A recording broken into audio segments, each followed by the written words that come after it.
Hey guys, welcome back. Today I'm going to talk to you a little bit about watercolor paintings. And one of the biggest problems that I have seen my students have is that the areas that they want to keep white with crisp lines and edges end up with watercolor that has bled onto those areas. So it's no longer this crisp white paper that's showing through. It's got some of the other colors that have bled onto it. So what we're going to talk about today is a masking fluid and a couple of alternatives in case you don't have that at home. Alright, let's get started. Alright guys, so here are the materials that we're going to use for different alternatives for a watercolor resist. Now one of them is any kind of stick deodorant. You also need a knife to scrape it, a bowl to put it in, and a microwave. The other is rubber cement. This is pretty easy to find. Most grocery stores carry it in the office supply section, or a white crayon. Alright, so we're going to run through each of these, see how each of them work as far as resisting the watercolor, and whichever ones you have at home, just try those out and see which one you like the best.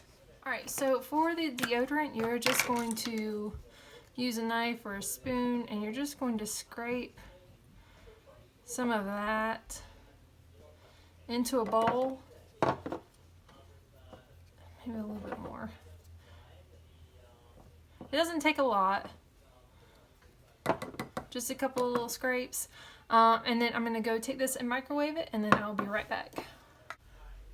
Alright guys, so I warmed this up for about 15 seconds, and all I'm going to do is just dab my brush in there and then start painting on here.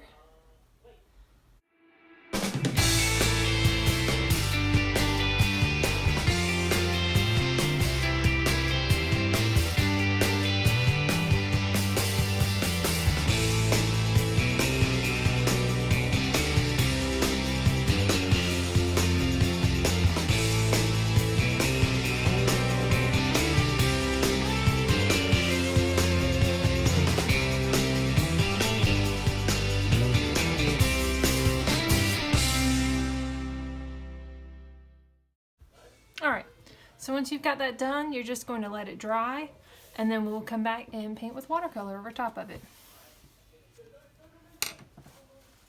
Alright guys, so this has dried up now, and now we're going to start applying some of the watercolors.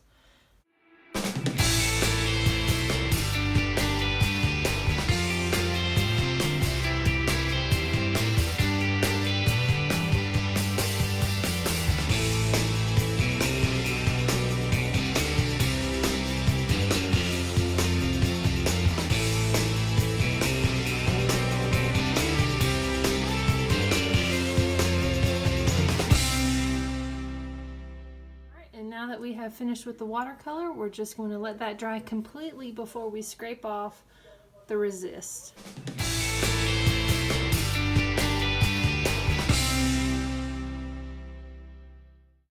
Alright, so the next thing we're going to do is try the rubber cement. Now this is quite a bit thicker. It is going to be harder to control.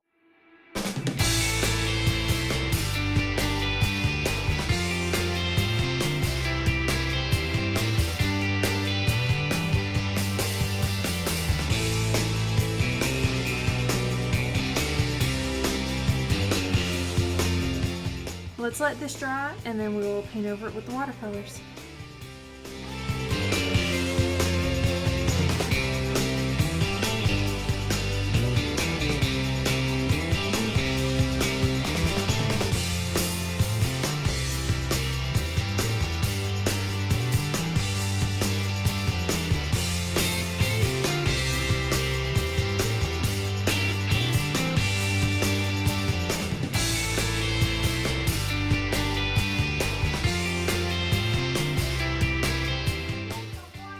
Alright, now that the watercolor has dried, we are going to slowly peel up or roll up that rubber cement.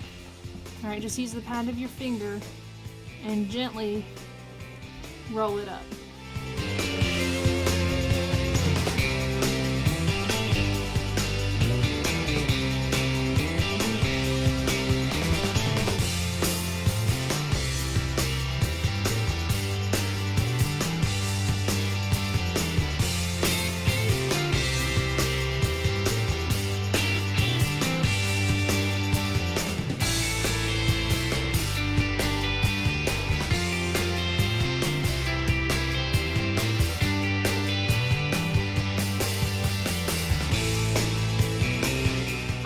this last thing that we're going to try is a white crayon.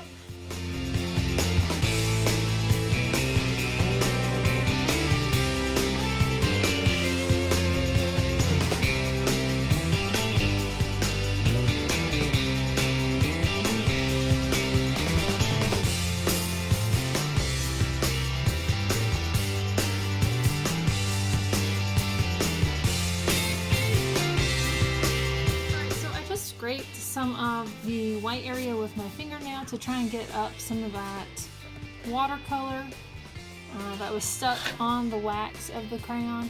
Now it's gonna stay in some places. That's just part of the nature of the white crayon, is that you don't always get a full even coverage.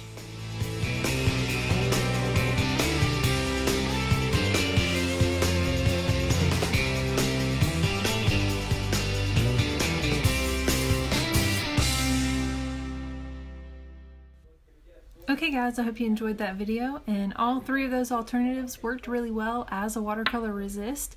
So I hope you're able to try at least one of them while you're at home during this time. The white crayon worked really well as long as you apply plenty of pressure, and then just try and keep an eye on where you're actually applying the crayon. Don't get lost with the white on white. And then if you're using the rubber cement, again, full coverage. It doesn't have to be huge puddles on your paper, but do connect your lines so they are solid. You can use a brush to move it around. And the same thing goes with the deodorant melted. If you decide to go with that, just make sure that you work quickly enough that it doesn't dry completely before it gets where you want it to go. Alright, have a great day. Bye.